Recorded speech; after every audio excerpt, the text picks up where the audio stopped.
अपने डर को ताकत में बदलो। एक बौद्ध कहानी बहुत समय पहले की बात है। बोधगया के एक छोटे से गांव में एक युवा बौद्ध साधु जिसका नाम अनिरुद्ध था, वह अपने गुरु के साथ एक प्राचीन मठ में रहता था।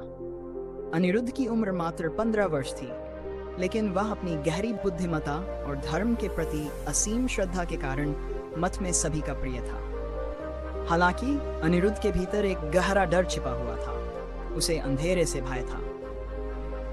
मठ में सभी साधुओं का कर्तव्य था कि वे समय समय पर आसपास के गांवों में जाकर लोगों को धर्म की शिक्षा दें और जरूरतमंदों की सहायता करें। एक दिन अनिरुद्ध के गुरु ने उसे अपने साथ चलने के लिए कहा।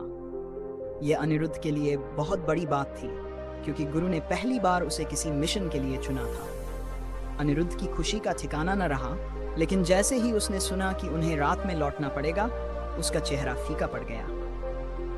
उसने अपने गुरु से कहा, गुरुजी, क्या हम दिन में वापस नहीं आ सकते? मुझे अंधेरे से डर लगता है। गुरु ने मुस्कुराते हुए कहा, अनिरुद्ध, हर साधु को अपने डर का सामना करना होता है। अगर तुम अपने डर से भागते रहोगे तो ये डर तुम्हारे जीवन का हिस्सा बन जाएगा। आओ, मैं तुम्हें एक कहानी सुनाता हूँ। अनिरुद्ध अपने गुरु के पास बैठ गया और ध्यान से उनकी बात सुनने लगा। गुरु ने कहना शुरू किया, बहुत समय पहले की बात है। एक छोटे से गांव में एक लड़का रहता था जिसका नाम सिद्धार्थ था। सिद्धार्थ के पिता एक बड़े व्यापारी थे और वे हमेशा यात्रा पर रहते थे। एक दिन जब सिद्धार्थ मात्र 8 वर्ष का था, उसके पिता एक लंबे सफर पर निकले। उस रात गांव में एक भयानक तूफान आया और बिजली गिरने से घर का एक हिस्सा जल गया। उस घटना के बाद से सिद्धार्थ को अंधेरे से बहुत डर लगने लगा। गुरु की कहानी ने अनिरुद्ध को सम्मोहित कर लिया था। गुरु ने आगे कहा, सिद्धार्थ का डर उसे हर समय परेशान करने लगा।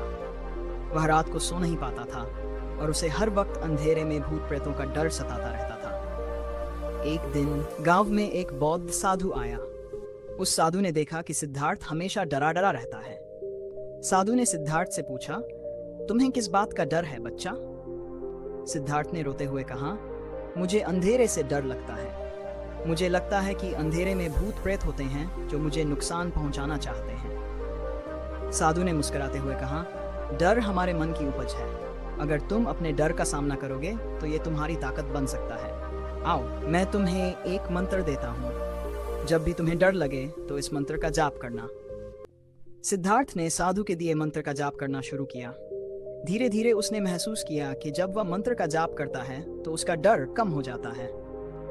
उसने अपने डर का सामना करना शुरू किया और एक दिन ऐसा आया जब वह पूरी तरह से अपने डर से मुक्त हो गया। सिद्धार्थ ने अपने डर को अपनी ताकत में बदल दिया और वह एक महान योद्धा बन गया। गुरु की कहानी सुनकर अनिरुद्ध के मन में एक नई ऊर्जा का संचार हुआ।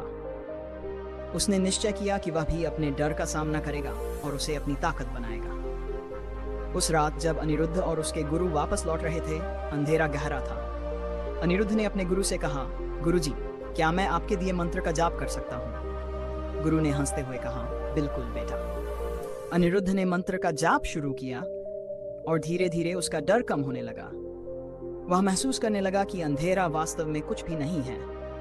उसके भीतर एक नई शक्ति का जन्म हुआ। उसने महसूस किया कि डर केवल हमारे मन की एक अवस्था है और यदि हम अपने मन को नियंत्रित कर सकें तो हम किसी भी डर का सामना कर सकते हैं। समय बीतता गया और अनिरुद्ध एक महान साधु बन गया। उसने अपने गुरु की शिक्षा को अपने जीवन का हिस्सा बना लिया और लोगों को यह सिखाने लगा कि कैसे अपने डर को ताकत में बदला जा सकता है। उसने अनेकों लोगों को अपने डर का सामना करने में मदद की और उन्हें एक नई दिशा दी। अनिरुद्ध की कहानी यह सिखाती है कि डर से भागने के बजाय उसका सामना करना चाहिए। डर केवल हमारे मन की एक अवस्था है और यदि हम अपने मन को नियंत्रित करें तो हम किसी भी डर को अपनी ताकत में बदल सकते हैं। यही बौद्ध धर्म का मूल संदेश है। आत्मज्ञान और आत्म प्राप्ति के माध्यम से अपने भीतर की शक्तियों को पहचानना और उनका सदुपयोग करना।